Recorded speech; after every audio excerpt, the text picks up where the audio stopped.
The following video evidence reveals how important it is that the streets of downtown Toronto appear much more dangerous and disenfranchised than they actually are, so that the tax-paying public continuously seeks security from the mafia state's protection schemes. One can also see how easy it is for a government culture of deceit and deception to increase drug addiction, fake domestic terror events, and incite public disturbances, which keep their racket sustained and expanding, as all crime syndicates do, as a lucrative career for people with limited education and no professional skill set, earning a living by taxation of a private sector which motivates the economy. If you have been following Op Catalyst, you may ask, why have the Toronto Police, CSIS, and the RCMP staged hoax tribunal hearings where they complain about Stephen O'Keefe taking photos or posting blank sticky notes when there are people on the streets in makeshift shelters, harassing people for money, accosting people with insane ravings, and running drugs? The answer is,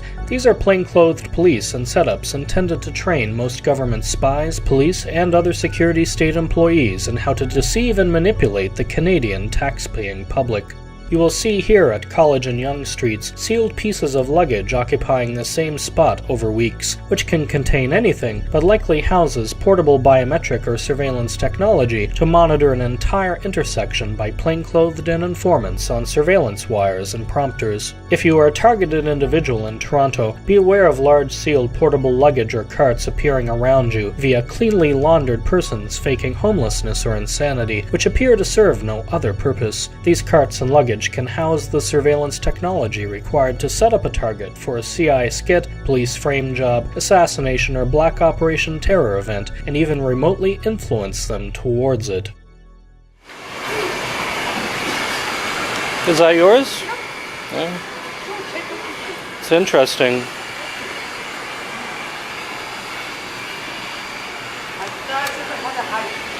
Took a lot of work. It's collage. Wonderful collage.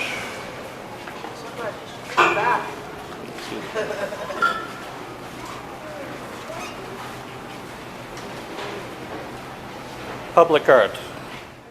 As you will see in the following videos, all taken in March 2017 at the same downtown Toronto subway street corner, these supposedly disenfranchised persons conversely act like they're legally invincible in public. This is because they are police and government connected or protected. Subway areas contain the most pedestrian traffic to cloak these setups and are excellent entry and exit points for the public sector's drug scheme runners to supply and distribute through the downtown core while blended in with sustained pedestrian activity.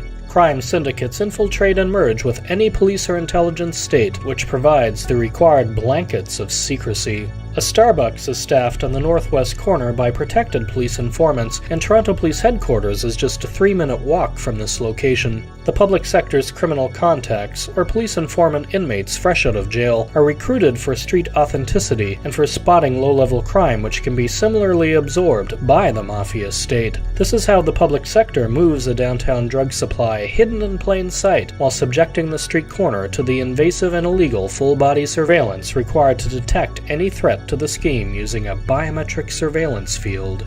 I've also noticed an increase of plainclothed police and spies profiling activity in the Toronto subways while they do nothing more than squat down or hold open a door with an instant prop paper coffee cup. As these subway tunnels demand modernization, I remain highly concerned that they will be the site of a black operation terror event by the RCMP, Toronto Police, and other public sector employees working with Mossad or other specialized intelligence agencies. A terror operation at a subway intersection, technologically funded by this drug scheme's black budget, would sustain a citywide shutdown with problems more visible than damaging, requiring the public sector to assist the daily needs of a metropolitan center dependent on public transit for years of subway repairs and security upgrades. You can spot these fake panhandler setups if you know what to look for: a group of 2 or more obscured from police CCTV and satellite wearing hoodies as if exiting from the same movie casting department. There is always at least one plainclothed police from the major crime or drug units, with other ex-prison informants cast to type as needed to appear convincing. They carry on as if they own the street and persist with outlandish monkey talk or overt panhandling in their thrill of public deception. As prison inmates and informants learn learn how to run the streets. Unfortunately, these public sector fakes not only make the city's streets look much more in need of policing than they are, but also dislocate legitimate homeless to remote subway grills or building alcoves where they can never receive enough handouts to get themselves off the streets.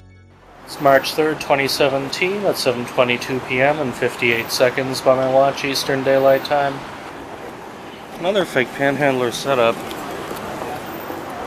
450 Yonge. It's hard to see with all the people. But you see how they're all camped out there? Like how just begging for change becomes a little industry. This is the Canadian public sector's drug distribution scheme on the streets. See, there's 1, 2, 3. There actually was another one there earlier, but these little setups on the corner, and it turns into a big party. And if you ask them what they're doing, they just say you're crazy, that kind of thing. Okay.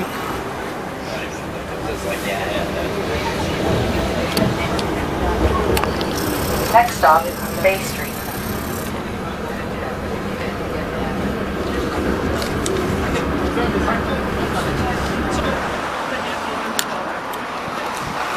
Okay, this is the newest iteration of the police-protected fake panhandling setup at 450 Yonge. At the police-protected Starbucks, okay? All the staff there are police informants, which cover up the drug running through this fake panhandler setup, which looks like it's a big deal, but it's all police-protected. Okay, that's Toronto Police right there. Right there. Fake panhandlers, same hoods, putting on the hoodies to keep themselves off satellite and the police cameras and such. It's March 17th, 2017 at 8:54 p.m. and 47 seconds by my watch, Eastern Daylight Time. Carleton and College and Yonge. Okay, so that's probably a 52 division setup since they're on the west side of Yonge there. Okay.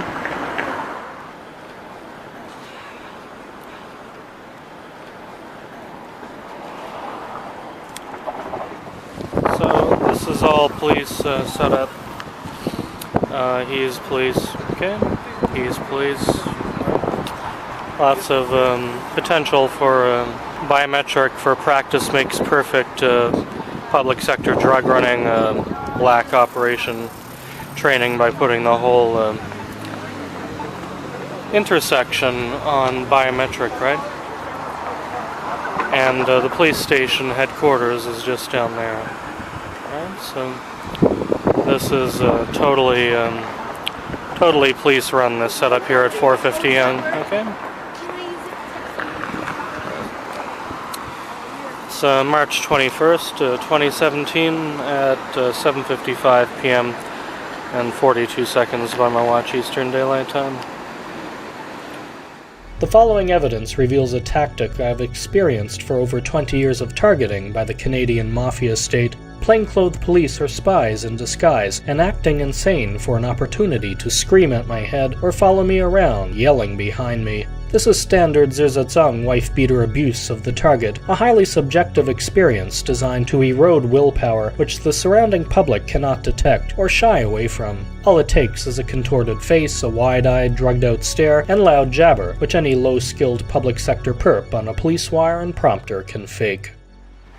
Basically 450 Yonge and Carleton, 8:40 p.m., 13 seconds of my watch. He's pretending to be a crazy man so he can have an opportunity to scream at me for using my camera. He's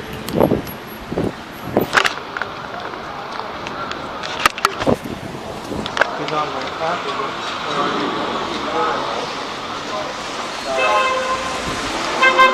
Yeah, him. Police.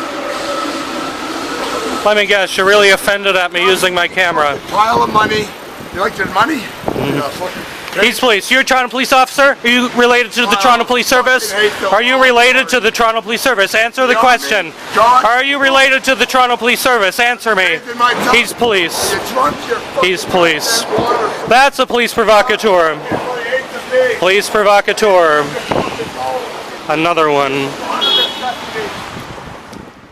As you saw in that video, the plainclothed used the combination of an outrageous disguise and faked insanity to deflect answering the repeated question of him being Toronto Police. I will show another similar skit from 3 days later and across the street with police informant staff of the Starbucks at 450 Yonge Street. Most people in mental care are usually quite withdrawn, however this perp works his face contortions, body convulsions, and non-stop chattering into street theater overkill. This public sector perp targets me alone as soon as I reach the cash in a cafe of dozens of people and drops the name of a psychiatrist taken from my Op Catalyst website. He refuses to leave the cash, where he must be, to disrupt my purchase and maintain the informant staff's code of silence for the skit. Like the previous skit across the street, he yammers to defuse questions as to whether he is plainclothed, and does whatever he wants in public without fear. His frenzied performance, at worst, would result in a ride back to his friends at nearby police headquarters. This evidence begins with audio only. Which doctor? The Vaneskis. Dr. Vaneskis. Amazing how the police know this. I have a feeling there's going to be a ride for you when you get out. A ride?